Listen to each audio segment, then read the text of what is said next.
본 영상은 전국 택시 연합 모임 네이버 카페에 올라온 소중한 사연을 기반으로 제작하였습니다.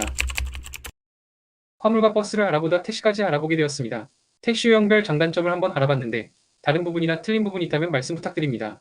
법인 택시. 코로나를 거치면서 법인 택시 회사의 운영난이 심각하여 가동률이 50%도 되지 않아 경영난이 더 심각해지고 있는 것 같습니다. 운행하지 않더라도 지출되는 고정 항목은 계속 지출되어야 하고 기사 구인도 되지 않아 더 좋아지기는 힘들어 보입니다. 또한 정부 정책의 변화가 없다면 어려움이 지속될 것 같습니다. 하지만 개인 택시를 시작하고 싶어도 면허값이 부담되어 목돈 지출이 어려운 분들은 법인 택시를 선택할 수밖에 없습니다. 법인 택시는 차값, 보험료, 연료비, 수리 등의 부담이 없지만 실제 수입은 노동시간 대비 낮고 뼈를 갈아 넣어 매출을 많이 올린다고 하더라도 협동조합, 개인 택시 매출 대비 추가 매출에 대한 수익이 낮습니다. 그리고 나와는 무관하게 회사 운영난이 심각해지면 퇴직금, 급여, 미지급, 부가세 미환급, 4대 보험 미납 등의 문제가 발생하는 법인들도 종종 있습니다. 마지막으로 같은 소득이라고 하더라도 협동조합, 개인 택시에 비해 세금 근로소득세를 더 많이 내게 됩니다. 협동조합 택시와 개인 택시, 협동과 개인 택시는 상당 부분 비슷한 점이 있습니다. 공통적인 부분으로는 1. 차량 개인 할부 구매, 보험료, 연료비, 타이어, 오일 등 소모품비, 수리비 등을 내가 직접 부담해야 한다. 2. 매출이 늘어남에 따라 순수익도 함께 늘어난다. 3. 시간을 유동적으로 조정하여 업무를 진행할 수 있다이며 협동택시 특징으로는 초기 진입 시 출자금이 2,500에서 6,600만 원까지 납부해야 하며 출자금은 협동조합에서 법인 택시 인수 자금으로 사용되고 사업이 잘 된다면 퇴직 시 반납받게 되지만 조합 결산 시 의결을 통해 받게 되므로 다음에 받을 수 있습니다.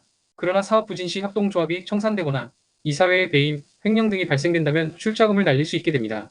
여기서 한 가지 개인적인 의문이 생깁니다. 보통 개인 택시 넘버는 6천에서 2억 3천까지 시세가 형성되어 있고 법인 택시 넘버는 2천에서 3천만 원 정도로 형성되어 있다고 알고 있는데 협동조합은 법인 택시 회사를 인수하고 그 법인 택시 운영진을 이사진으로 보통은 진행하는 걸로 알고 있는데 협동조합 출자금을 그 이상 받는 이유가 쉽게 납득되지 않습니다. 운영이 어려워 판매하는 법인 택시 회사를 웃돈 주고 인수할 리는 없을 테고 협동조합 출자금은 3천에서 3,500만 원 정도면 합당하지 않을까요? 이 부분이 제가 협동조합 택시를 진행하는데 가장 망설여지는 부분입니다. 산학금이 없는 대신 기본 특별회비를 매달 납부해야 하며 기본 회비는 보통 80에서 120만 원, 특별회비는 250만 원 정도 지출해야 합니다. 이는 법인 택시의 산학금과 상당 부분 유사하며 기본 회비는 무조건 내야 하고 특별회비는 차량 할부, 연료비, 보험료, 소모품비, 카드 플랫폼 수수료 등이 포함됩니다. 법인 택시의 산학금이 보통 월 400, 600만 원 정도 되며 협동조합 기본 특별회비가 차량 및 매출에 따라 달라지지만 보통 350만 원, 450만 원 정도 되는 것 같습니다. 계산상 내가 월 매출 1000만 원일 때 법인 택시는 대략 1000만 원 마이너스 400만 원, 600만 원의 수입이 되어야 하지만 실상은 더 낮습니다.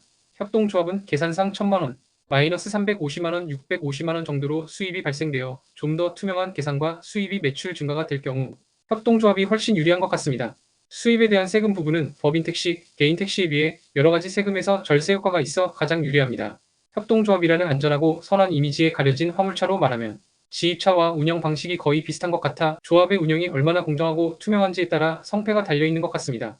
그리고 개인 택시 특징을 말씀드려보면 상당 부분 위의 협동조합과 유사, 협동조합의 기본 특별회비가 없는 대신 내가 오롯이 별도로 비용을 부담해야 하며 협동조합과의 금액 차이는 월 60, 100만 원 정도 줄어들게 되지만 차량 수리에 대한 부담, 회계세금 처리에 대한 부담이 있습니다.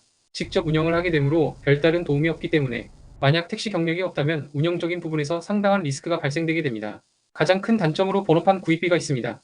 번호판 구입비는 6천만 원에서 2억 3천만 원까지 형성되어 있고 추후 수요 공급에 의해 가격이 변동될 수 있습니다. 만약 가격이 떨어지더라도 일정 가격 이상은 방어가 되는 점은 안전합니다. 하지만 현재 무인택시, AI 발전으로 추후 어떻게 바뀔지 모릅니다.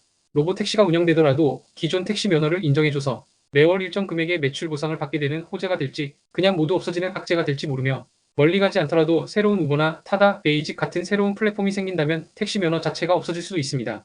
이상으로 제가 법인, 협동, 개인에 대해 조사해본 바를 두서없이 말씀드려봤습니다. 개인적인 요약을 해보자면 1. 기존 운영이 어려워진 법인 택시들이 협동조합 형태로 바꾸면서 조합원을 모집하여 새로운 자금을 형성하지만 그 전 법인의 운영진이 그대로 협동조합 이사진을 보통 맡게 되면서 저 개인적으로는 별로 신뢰가 가지 않습니다. 나중에 조합원들 회의에서 이사를 갈아엎는 게 쉽지는 않을 것 같습니다. 2. 협동조합의 경우 초기 출자금에 관한 문제가 많은데 회사 운영이 잘 되고 영업도 잘 되어 내가 일한 만큼 수입이 발생된다면 누가 퇴직하고 출자금 반환을 요구할까요? 그 반대일 때 출자금을 요청할 텐데 일정 수 이상이 한 번에 나갈 경우 출자금 반환은 현실적으로 어렵고 법적으로 받을 보장도 없어 불안한 것 같습니다. 3. 개인 택시 형태로 운영하고 싶지만 제가 있는 지역의 번호값은 2억 3천만 원이네요. 그래서 협동조합으로 알아보고 있는데 협동조합의 기본 특별회비와 법인 택시의 산학금이 보통 100만 원에서 150만 원 정도 차이가 나는 것 같은데 협동조합의 출자금을 생각한다면 법인 택시와 협동조합 택시의 차이가 상당히 미미해지는 것 같습니다. 물론 매출이 낮을 경우 차이는 미미하지만 매출이 높게 된다면 법인보다 협동조합이 훨씬 유리한 것은 맞습니다. 4.